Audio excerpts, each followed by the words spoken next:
Thank you, Bex, for sharing your time with us today. Can you tell me a little bit about yourself and your role here at Smart Parking? Yeah, sure. Well, I'm 36 and I'm a mum, and I'm Smart Parking's National Sales Manager.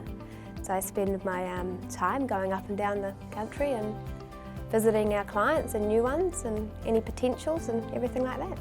Can you tell us a little bit about how you've ended up being in the IT industry?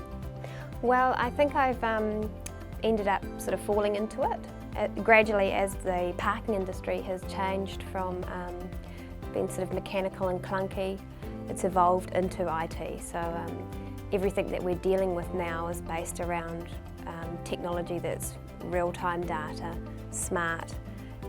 It's not back in the days where you have a man in a booth taking a manual payment or anything like that. So that's, I guess, how I've ended up here by default almost. It's just over the last 10 years it's now become heavily IT based. And if you had any advice for anybody that wanted to get into the industry, what advice would you give them? The last company, Automated Solutions, that I worked alongside Andrew Walker, who was hugely knowledgeable in the industry. And I was lucky enough to work next to him for 10 years, so I basically learnt everything I possibly could off him, which has put me in a position now in the New Zealand parking market to really excel. And it's a tiny, tiny market.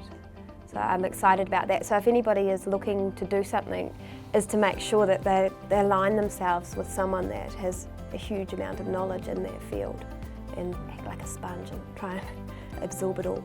So would you say that he acted maybe a bit like a mentor to you? Absolutely, absolutely. And has that brought you into the senior role that you... Yes, definitely. When I started with Automated Solutions, I was in a junior role, obviously 10 years ago, and I was sort of, it was more of a PA role as well, supporting Andrew. And so that's now I'm National Sales Manager for a global parking company.